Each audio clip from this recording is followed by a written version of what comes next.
course, another part for us to consider is that we live in a socioeconomic system of capitalism, and the bottom line there is making money. So, on the one hand, we can talk about the willful distillation and recreation of cultural objects, in the making of cultural objects, and some rely on formula, stereotype, and we've seen a lot of that in the past. We see less of that today. On the other hand, we have to keep in mind that this is all happening in the socioeconomic system of capitalism.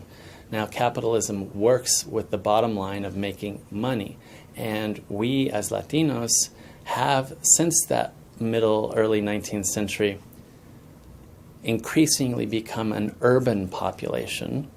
We've increasingly moved from more rural areas because of pressures of precisely economic to take jobs in urban settings. That could be something like anything between Albuquerque, Denver, San Francisco, San Jose, San Diego, the East Coast, Miami, all the way up to New York.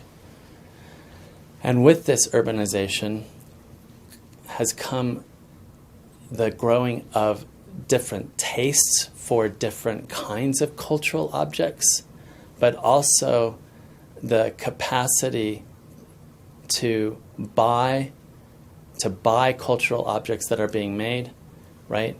And with this, I would say the capacity largely growing from our debt power, which is somewhere in the $1.3 trillion area, where if you look at U.S. Latino, the demographic, the population in this country, our debt buying power, that is to say our credit buying power, is the 12th largest in the world. So, of course, if we look more cynically at cultural production of and by Latinos in this country, we might think of the bottom line being, well, the Latino Spider-Man that came out from Marvel, which is a really great comic book. What was the inspiration there? Was it a creative inspiration, or was it an economic, appealing to Latinos and African Americans to be able to extract that bottom line of dollar? Or is it the creative sort of seed that was planted and grown? Anyway, it's important for us to keep in mind in all of our work and our discussion about Latino culture, this important driving force of capitalism.